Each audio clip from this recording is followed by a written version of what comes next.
In the cool hush of a rainy city evening, Rowan sat perched on the wide ledge beneath the living room window. The room was a patchwork of deep blue shadows and stray pools of soft lamplight, the air heavy with a scent of petrichor and old leather. Out past the glass, streetlights blinked to life one by one, painting the wet pavements in streaks of gold and turquoise. The apartment always felt safest at dusk, a cocoon of memory, and quiet in the shifting heart of the city. Tonight, the old clock on the wall ticked slower than usual. Rowan traced a finger along the edge of a battered suitcase sitting by the wall, a case that had belonged to grandfather, once the gentle anchor of these rooms, now nothing more than a deep ache in Rowan's chest. The suitcase had been brought out for sorting and remembering, but Rowan barely dared disturb its contents. Instead, the hush was filled with the rhythmic drum of rain and the distant drone of city traffic. But behind it all, there came an unexpected sound, a faint metallic clatter from the darkened study. Not enough to startle, but enough to tug gently at the mind. Rowan hesitated, curiosity blooming into resolve, the kind that comes not from boldness, but the longing to understand what is gone and what still remains. And so, quietly, without fear, Rowan slipped off the ledge and padded towards the study's waiting shadows. Rowan stepped quietly into the hallway, its length dissolving into a pool of almost black, where the door of the study stood slightly ajar. Every sound seemed amplified, the drip of water in a kitchen sink, the watery hum of tires on distant roads. The only certainty was the path of dim light seeping beneath the study door, painting an eerie ribbon down the corridor. Inside, the study was a maze of paper stacks and tall bookshelves, their spines forming a skyline of private worlds. Above the clutter hung a single bulb, its pale glow slicing the room into stark, uncertain shapes. Shadow pooled in corners and stretched across the herringbone rug like the memory of old footsteps. Drawn by a flicker of movement, Rowan's eyes settled on grandfather's desk. There, almost hidden beneath a folder of bills, a small silver key glinted. Next to it, a battered leather diary lay open, pages curled like autumn leaves. Rowan remembered seeing grandfather hunched over these pages on late nights, quietly scribbling by lamplight. The room, even empty, felt full of secrets, of longing, of gentle sadness. An uneasy shiver passed through Rowan. With a breath, Rowan picked up the key and the diary, feeling both the pang of loss and the weight of love that lingered in the paper's worn scent. The diary's earliest pages were filled with gentle recollections, walks in city parks, afternoons spent tending rooftop tomato plants, cracks of laughter echoing in these same rooms. Grandfather's script was prickly but affectionate, list of trips, birthdays and small triumphs. But as Rowan turned the yellowing pages, the entries grew sparser, shadows creeping in around the ink. A passage caught Rowan's eye, describing a conversation, a small disappointment, a wish to reconnect. The longing was palpable. He grows up so fast, but I still see the child he was. These memories, they are all I have. Rowan's chest tightened. The room pulsed with the ache of things unsaid.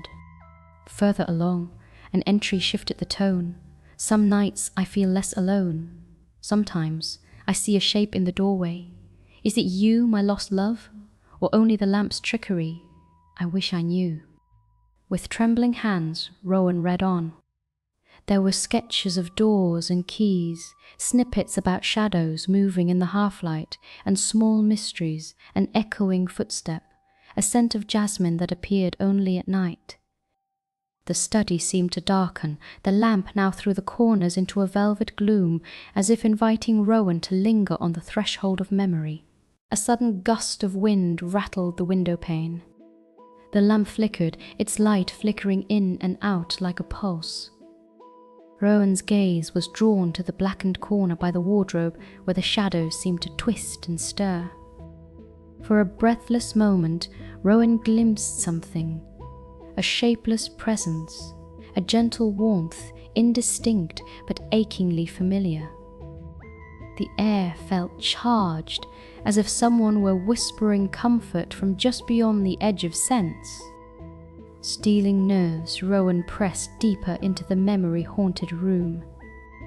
Curiosity led to another drawer, where inside, behind careful stacks of stationery, a small, dust-choked tin box waited. Fitting the silver key to the lock, Rowan heard the tiniest click, a sound sharp as breaking dawn in the hush. Inside the box, among old photographs and a dried garden flower, lay a single gold cufflink, oddly mismatched. Underneath it, a pressed slip of paper, an old train ticket from a long-forgotten trip. Rowan traced the date, quiet realization dawning that this was the last journey grandfather had taken with his beloved, years before the loss. Each object shimmered with the weight of belonging, a constellation of moments that, though vanished, had never vanished entirely. With objects in hand, Rowan drifted toward the apartment's kitchen, seeking the comfort of familiar smells and quiet hum. Beyond the counter, a row of city windows gleamed with the reflected glow of neon signs, ghostly blue and green shifting across rain-damp glass. Rowan boiled a kettle, letting the sound ground them as grandfather once had, brewing late-night tea while sharing stories under the hush of sleepy lamps. Beside the teapot sat an old photograph, left behind in a frame.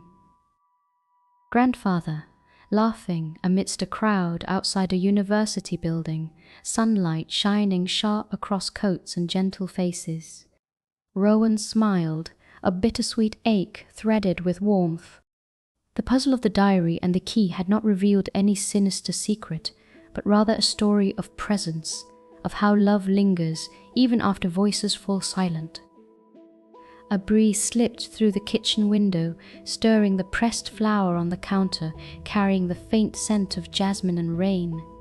Rowan sipped tea in the quiet, listening to the new hush, a hush now filled with comfort rather than absence.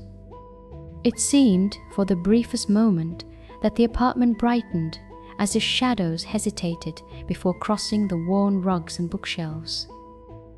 Rowan curled up on the sofa, the box of keepsakes resting on their lap.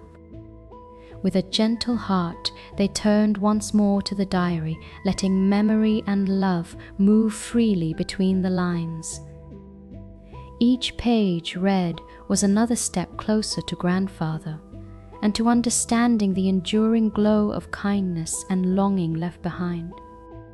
A soft knock echoed from the living room window, not the sharp rap of warning, but a gentle tap, like the hand of someone saying goodnight.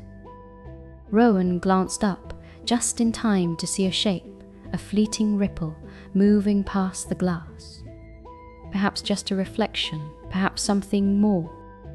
Rowan smiled, feeling the worry fall away, replaced by gratitude. At last, the city outside softened into sleepy silence. The clock chimed midnight, its sound more gentle than stern.